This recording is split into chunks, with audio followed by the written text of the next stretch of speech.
Bom dia, alunos. Aqui é a professora Vanessa, professora de biologia, e hoje a gente vai falar sobre as algas. Bom, isso aqui é um exemplo de algas.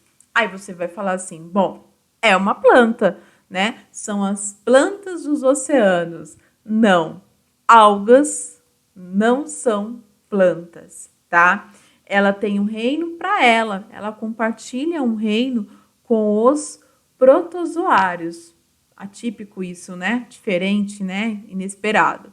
Pois bem, as algas, elas fazem parte de um reino chamado reino protoctista, tá? Alguns autores colocam reino protista, né? Só que o mais ideal mesmo é usar hoje o reino protoctistas. Esse reino tem dois tipos de organismos: os protozoários, que são esses aqui, e as algas, esse aqui e esse aqui, tá? Esse aqui é uma alga também. Bom, primeira diferença: os protozoários são somente unicelulares, tá? E as algas podem ser unicelular ou pluricelular, tá?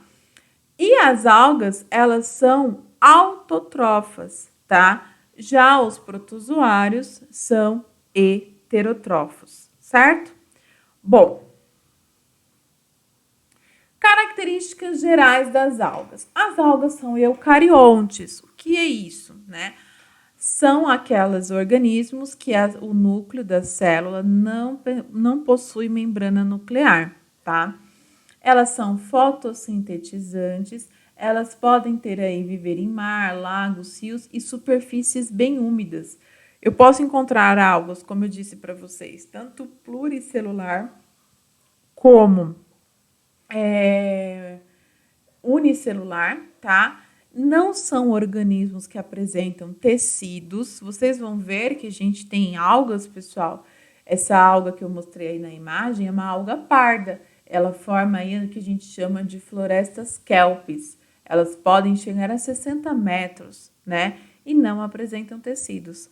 Também não possui caule. Eu não tenho tecido de condução, xilema e floema. Ela possui algumas aí talos, tá? Possuem cloroplastos e a maioria possui parede celular. A maioria, porque tem uma exceção. É importante a gente falar disso, tá? Aonde eu encontro as algas no meu dia a dia? Na alimentação, né? Para comida japonesa, por exemplo, aquela capinha escura é uma alga e é um alimento muito nutritivo e proteico, tá? A indústria também faz aí suplementação, né? Faz uns pozinhos aí vindo de algas, espirulina, por exemplo, para complementar a alimentação, tá? Às vezes tem falta de alguma vitamina, tal, aí toma as algas, né? Toma as algas. Toma, porque às vezes você dissolve esse pozinho na água, tá bom? E também, né, na comida japonesa que a gente conhece, né? A gente vai ver que tem outras questões também de comida aí que a gente usa as algas. As algas também são utilizadas como espessante, né? O que é espessar? Deixar mais firme, como se fosse uma gelatina. O amido faz isso, deixa mais espesso a comida, né? A mesma coisa aqui, tá? Por exemplo, a gente tem o agar-agar, tá? Ele faz aí, ó, é um pozinho, né? Ele é vendido em forma de pó e você pode fazer aí meio de cultura. Se você for fazer uma faculdade na área de biológicas, ou seja, biologia, medicina, biomedicina, farmácia, odontologia, medicina, você vai ter contato com essas algas para fazer meio de cultura. Então a gente dissolve isso em água, né, em água destilada, num ambiente bem estéril, a gente deixa aqui para observar o crescimento de micro-organismos, tá? Porque o agar-agar ele é bem nutritivo, ele serve de comidinha aí para muitos micro-organismos, tá? Quando a gente faz uma aula prática no laboratório, a gente faz com gelatina incolor, né? E com caldo quinor. Mas na faculdade a gente usa o agar-agar. O agar-agar também, ele pode ser utilizado para fazer cápsula, tá? Eu tô mostrando essa imagem do remédio, mas não é o remédio, não existe remédio de agar-agar.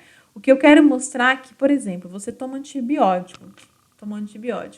Dentro daquela cápsula tem o antibiótico, né? Porém, o que envolve esse antibiótico? São, dependendo aí do remédio, algas também, tá? E não fazem mal nenhum, pelo contrário, é nutritivo, tá? Ele serve a cápsula para o remédio chegar intacto no seu estômago e lá ser dissolvido e ter ali um processo aí para funcionar, tá bom? As algas também, elas são usadas como corante, tá? Algumas aí tem pigmentos aí que serve aí a indústria alimentícia usa esse produto, essas algas, para dar coloração aos alimentos artificialmente, né? E também algumas algas servem para fazer gelatina. Então, por exemplo, o indivíduo ele é vegano, ele não vai comer essa gelatina que é comum, porque essa gelatina aí é origem animal, né? Vem da fervura aí dos tendões, né? Dos bois, né? Então, um indivíduo que é vegano não pode comer essa gelatina. Porém, tem uma gelatina aí que é a origem das algas, tá? Que aí é a origem vegana. As algas também, elas são importantíssimas para a manutenção do oxigênio no planeta, tá? Então, além disso, elas fazem parte da base da cadeia alimentar aquática, né? Por ser fotossintetizante. Então, as algas, elas que mais compõem aí o fitoplâncton. O que é fitoplâncton? São os organismos fotossintetizantes dos oceanos, tá? Então, as algas fazem parte da base da cadeia alimentar. Qual que é a base da nossa cadeia alimentar da Terra? O capim, por exemplo, né? As plantas. E no meio aquático são as algas. Além disso, as algas, elas fazem parte aí elas são, né, as protagonistas na produção de oxigênio do planeta. Por muitas vezes a gente falou que o pulmão do mundo é a Amazônia. Primeiro, falar pulmão para organismo que lança oxigênio na atmosfera é errado. Se você pegar o nosso pulmão, a gente inspira oxigênio e expira gás carbônico, né? E não é isso que uma floresta faz ou a alga. A floresta, ela até produz oxigênio para a atmosfera, mas é muito pouco, porque grande parte do que ela produz, ela mesma utiliza, tá? Ela utiliza aí para ela mesma, tá? Para fazer a respiração dela. Então, quem são as protagonistas aí por lançar oxigênio na nossa atmosfera são as algas. E as algas também, elas estão envolvidas num processo aí chamado de eutrofização. O que é isso?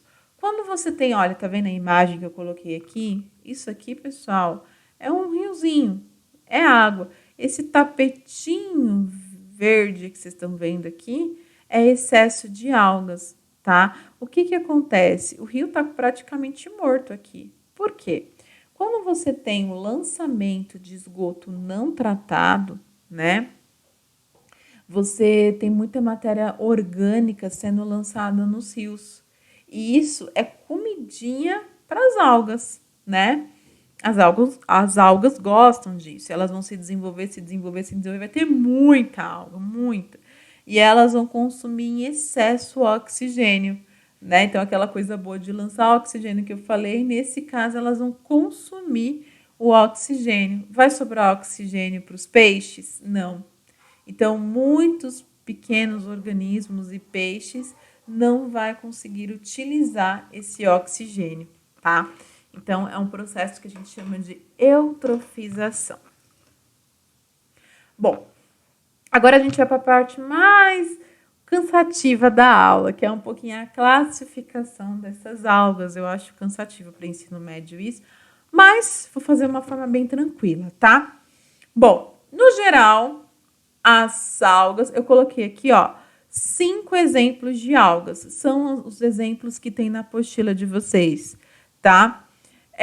As algas, elas, a grande maioria tem clorofila, que pode ou não estar associado com outro pigmento, tá bom? Parede celular, eu disse para vocês que era a grande maioria. Por quê? Não todas. Porque nós temos aqui as euglenófitas, que são as euglenas, que não possuem parede celular, tá? E aí, vou variar, ter variações aqui na sua substância de reserva, né? Ó, temos as algas vermelhas, que tem o amido de reserva, as diatomáceas, que são óleos, enfim. A reserva de energia dessas algas vai variar de acordo com a sua classificação. E a reprodução também, né? Divisão binária, por exemplo, é uma reprodução assexuada. Então, tem planta que faz a divisão binária sexuada, enfim, tá? Eu vou ter aqui uma variação também. Mas vamos começar a falar das dinoflagelados, né? Bom, essas algas são unicelulares, a imagem que vocês estão vendo, né? Ela tem uma coloração aí cor dourada escura e ela tem ela é de grande interesse ecológico, né? Os dinoflagelados, primeiramente, depois das diatomáceas, são as principais produtoras das cadeias alimentares oceânicas, tá? Possuem flagelo e, na grande maioria, são organismos marinhos, certo? Bom, algumas espécies de dinoflagelado, elas se reproduzem aí em água calma e um pouco mais quente, que em excesso vai dar aí pra gente a maré vermelha. Olha que imagem bonita, de fato é bonito, tá? Mas não é bacana isso aqui. Por quê? Esse vermelho que vocês estão vendo aqui é excesso de algas dinoflagelados, do grupo dinoflagelados, né? E aí, esse pigmento vermelho pode ser tóxico para alguns organismos, afetando aí o sistema nervoso, trazendo aí mortalidade para os peixes, tá? Bom, e alguns tipos de dinoflagelados tem na sua parede ali sílica, tá? E também outros dinoflagelados vão fazer aí o processo de bioluminescência. Isso aqui é lindo, imagina você ter o prazer de olhar isso aqui, né? Ver isso aqui, eu nunca tive, mas é bem bonito, tá? Então, isso aqui, ó, isso aqui que vocês estão vendo, são algas que fazem um processo de bioluminescência que vem do grupo das dinoflagelados, tá? Nós temos aí, uma coisa que eu esqueci de falar, é que os dinoflagelados, eles possuem aí, eles estão associados com corais, tá? Fazendo aí a endossimbiose, é uma associação ecológica que em ecologia a gente vai ver com mais foco, tá? As diatomáceas que a gente vai falar agora, a indústria usa elas para fabricar polidores, fabricar filtros e tijolos, tá? Elas são unicelulares e elas possuem na sua parede celular sílica, tá? Não tem celulose, tá? Ela é bem rígida e muitas delas têm 2 conchas aqui. Então, essa reprodução que eu estou mostrando para vocês é uma reprodução assexuada, que a gente chama aí de bipartição. Então, a alga ela se divide, né? Divide em 2. E aí, você sempre vai ter uma alga que vai receber um pedaço da concha menor, tá? Aí vai ficando tão pequeno, tão pequeno, tão pequeno, que chega uma hora que elas vão ter que se reproduzir sexuadamente, tá? Outra alga são as algas euglenoides, né? As algas euglenoides, elas possuem aí um exemplo maior aí, são as euglenas, né? Essas algas aqui são aquelas que não possuem parede celular, tá? São algas que possuem cloroplastos, fazem fotossíntese, só que numa emergência, numa condição escura, elas até conseguem algumas aí conseguir os seus alimentos pelo processo heterotróficos, tá? Absorvendo aí compostos dissolvidos na água, tá? Bom, as euglenas eu posso ter tanto de água doce quanto de água salgada. A de água doce tem uma questão muito interessante. O que acontece? Eu tenho essa alga aqui na água doce. Na água doce, esse tipo de protozoário, ele vai ser hipertônico. Bom, você já sabe o que é esse termo hipertônico. Hipertônico, ele está muito concentrado em relação ao meio.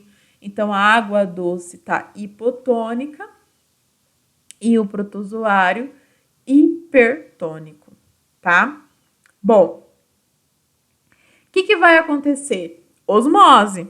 Vai entrar água, vai entrar água, vai entrar água, vai entrar água, vai entrar água. Bom, se ficar entrando, o que vai acontecer com a euglena? Vai estourar.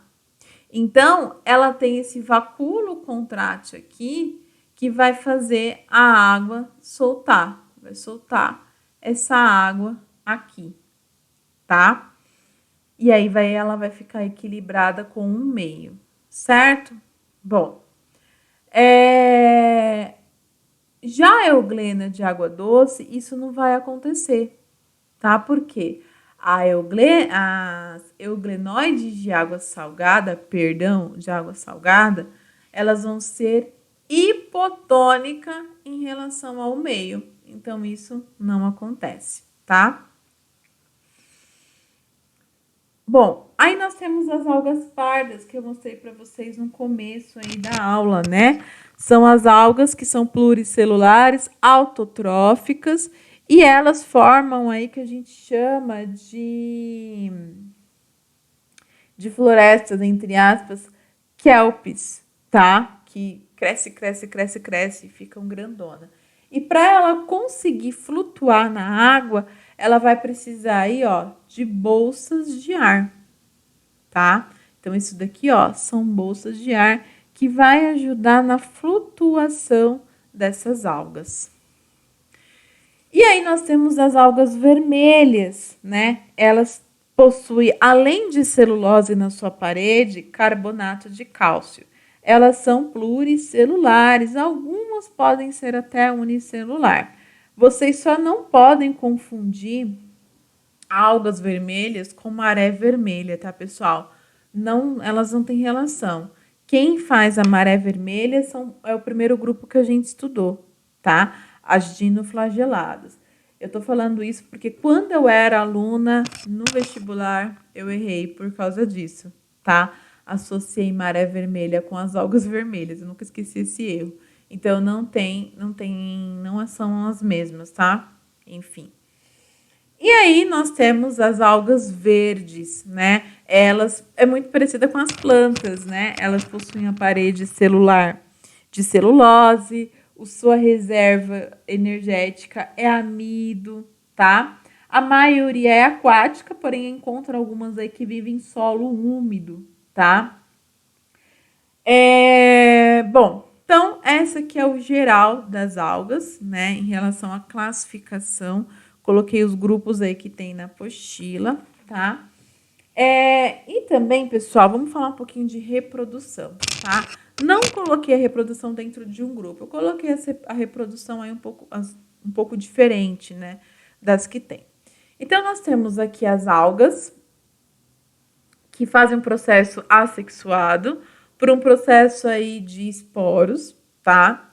Existe também esse tipo de reprodução, que são as algas verdes que fazem, tá? Então, eu tenho a fusão aqui de dois indivíduos haploides, que tem metade dos seus cromossomos, né? Esses indivíduos vão fazer aí uma fusão, né? Vão viver aí numa cápsula. Ai, meu Deus, deixa eu lembrar o nome. É zigosporos. Poro, né? Vão viver aqui dentro e vão fazer a meiose. Então, eles viraram uma única célula, né? São haploide, viver um indivíduo 2Ns, vão fazer a divisão de meiose e vão gerar 4 indivíduos, né? Porque a meiose dá origem a 4 células. Só que cada indivíduo desse vai ser o quê? Vai ser haploide, né? Vai ser haploide, metade dos cromossomos. Vai fazer mitose, cada um deles vai fazer mitose, gerando mais indivíduos aqui e fazendo aí de novo, voltando o ciclo, tá? É um tipo de reprodução das algas, é diferente esse aqui, tá? E tem esse tipo também, né? Que você tem ali alternância de geração, né? Então, eu tenho aqui uma fecundação, vou começar daqui, tá? 2 indivíduos vão se fundir, fazer a fecundação, tá? Formando o zigoto, vai fazer a mitose, vai crescer, vai crescer, vai crescer, vai formar um esporófito 2Ns, ou seja, o indivíduo é 2Ns. Dentro desse esporófito eu tenho os esporângios. Esses esporângios vão fazer meiose, né? Aí formando os esporos, vai germinar, né? Vai germinar, fazer mitose, vai formar gametófito, que é N, gametófito forma gameta, e aí você vai ter formação de gametas e voltando um ciclo, tá? Isso aqui é alternância de geração também, tá bom? Bom, então sobre as algas, é isso, tá? É bem tranquilo as algas, não tem, assim, é mais chatinho mesmo a classificação desses seres. O que é importante, ela tem um valor industrial, econômico, ecológico muito grande, tá bom? Então, espero que vocês tenham gostado e até a nossa próxima aula, que vai ser sobre fungos.